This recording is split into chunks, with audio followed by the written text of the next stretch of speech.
નમસ્કાર દોસ્તો, વિડીયોમાં તમારું સ્વાગત છે. દોસ્તો, ગુજરાત સંગીતનો ચમકતો સિતારો એટલે કે શ્રી મયુરભાઈ નાડિયા હવે આપણી વચ્ચે રહ્યા નથી. દોસ્તો, તેઓ ખૂબ જ નાની વયે આ દુનિયાને અલવિદા કહીને ચાલ્યા ગયા છે, પરંતુ તેમને જે ગુજરાતને સંગીત આપ્યું છે તે સંગીત દરેક ચાહકોના દિલમાં હજુ પણ ધબકતું રહ્યું છે અને રહેશે. દોસ્તો, તેમનો બેસણાનો કાર્યક્રમ રાખવામાં આવ્યો હતો. દોસ્તો, આ કાર્યક્રમમાં ગુજરાતના નામી અનામી કલાકારો આવ્યા હતા.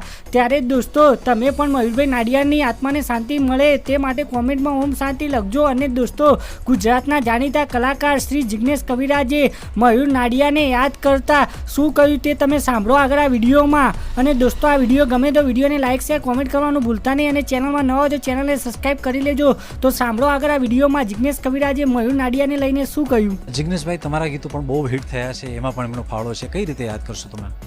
મયુરભાઈએ લગભગ મોસ્ટ ઓફી અત્યારે બધા સંગીતકાર ખૂબ સારું સંગીત આપે છે, પણ મારી સમજણ બરાબર લગભગ મયુર નાડિયા જેટલા ગીત હિટ આપ્યા છે એટલા લગભગ કોઈ સંગીતકારે આટલા ગીતો હિટ નહીં આવે.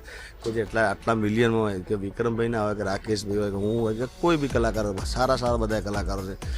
અને કયા ગીતોના નામ દેવા, મારા તો લગભગ ડીજે ખેલાડીથી માંડીને બહુ સંગીતો સારા આપે છે ડીજેના. અને મારું બહુ જ જે ગીત ફેમસ થયેલું વાતમાં વિસ્કી, પછી દૂરથી સલામ, મા બાપથી મોટું, આ બધા ગીતો એમના સંગીત એમને આપેલું છે. અને એના વિશે બોલવા જઈએ તો ઘણું બધું બોલી શકીએ છીએ, પણ બસ એને શ્રદ્ધાંજલિ અને આવો દોસ્ત ક્યારે મળશે નહીં.